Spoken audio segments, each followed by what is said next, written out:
ಆದುಕೊಂಡ ತಂದೆ, ಸರಿ, ಯೌವನಕ್ಕೆ ಬಂದಂತ ಮಗ.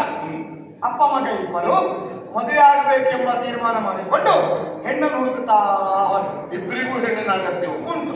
ಅಪ್ಪನಿಗೆ ಹೆಂಡತಿ ಪ್ರಾಯ ಇದ್ದಾಗಲೇ ತೀರಿ ಹೋಗಿದ್ದಾಳೆ, ಮಗನಿಗೆ ಪ್ರಾಯ ಬಂದಿದ್ದ. ಆಮೇಲೆ ಹಾಗೆ ಮುಂದೆ ಹೋಗ್ತಾ ಇರುವಾಗ ದೂರದಲ್ಲಿ ಇಬ್ಬರು ಹೆಣ್ಣು ಮಕ್ಕಳು ಬರ್ತಾ ಇದ್ರು. ಯೋಗ ಮತ್ತೆ ಹೆಣ್ಣನ್ನೇ ಹುಡುಕ್ತಾ ಹೊರಟರು ಇವರು. ಅವ್ರು ಈ ಕಡೆಗೆ ಬರ್ತಾ ಇದ್ರು. ಆಮೇಲೆ ಒಬ್ಬಳು ಉದ್ದ ಇದ್ದಳು, ಮತ್ತೊಬ್ಬಳು ಕಿಟ್ಟ ಇದ್ದವ. ಕಿಟ್ಟ ಇದ್ದವಳನ್ನು ಮಗ ಮದುವೆ ಆಗುವುದು, ಉದ್ದ ಇದ್ದವಳನ್ನು ಅಪ್ಪ ಮದುವೆ ಆಗುವುದೆಂದಾಗಿ ತೀರ್ಮಾನ ಮಾಡಿಕೊಂಡು. ಸಾಮಾನ್ಯವಾಗಿ ಎತ್ತರವಾಗಿದ್ದವಳು ತಾಯಿ ಆಗಿರ್ತಾಳೆ, ಹೌದು, ಸಣ್ಣಗಿರುವವಳು ಮಗುವಾಗಿರ್ತಾಳೆ. ಹಾಗೆ ಹುಡುಗಿಯ ಮನೆಗೂ ಹೋದ್ರು, ಮಾತುಕತೆ ಆಯಿತು, ವ್ಯವಹಾರವೂ ಹೊಂದಿತು, ಮದುವೆ ಆಯಿತು, 1 ವರ್ಷ ಆಯಿತು, ಇಬ್ಬರಿಗೂ 11 ಮಕ್ಕಳು ಆಯ್ತು. ಹಿಂಗೆ ಅಂತಾರೆ ಕತೆ ಸಂಬಂಧ ಮಕ್ಕಳಾಗಿತ್ತು. ಆಮೇಲೆ ಬರ್ತಾ ಇತ್ತು, ಉದ್ದ ಇದ್ದವಳು ಮಗಳು, ಕಿಟ್ಟ ಇದ್ದವಳು ತಾಯಿ ಅನ್ನೋದಾಗಿ ಕತೆ ಉಂಟು.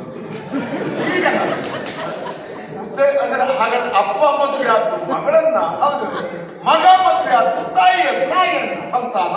ಹಾಗಾದ್ರೆ ಈಗ ಹೇಳು, ಆ ಹುಟ್ಟಿರುವ ಮಕ್ಕಳಿಗೆ ಏನು ಸಂಬಂಧ? ಇಂಥದೇ ಪ್ರಶ್ನೆ ಮಾಡಿ ಎಷ್ಟು ಜನ ತಲೆ ಹಾಳು ಮಾಡಿದ್ದೀವಿ, ಅಥವಾ ಎಷ್ಟು ಜನ ತಲೆ ಹೊಡೆದು ಓಡಾಡುವ ಮಾಡಿದ್ದೀವಿ. ಕೇಳು, ಪ್ರಶ್ನೆ ಸುಸಂಬದ್ಧವಾಗಿದ್ದರೆ ಅದಕ್ಕೆ ಉತ್ತರ ಇದ್ದೇ ಇರುತ್ತದೆ. ಹೌದು, ಪ್ರಶ್ನೆ ಅಸಂಬದ್ಧವಾದರೆ ಅದಕ್ಕೆ ಉತ್ತರ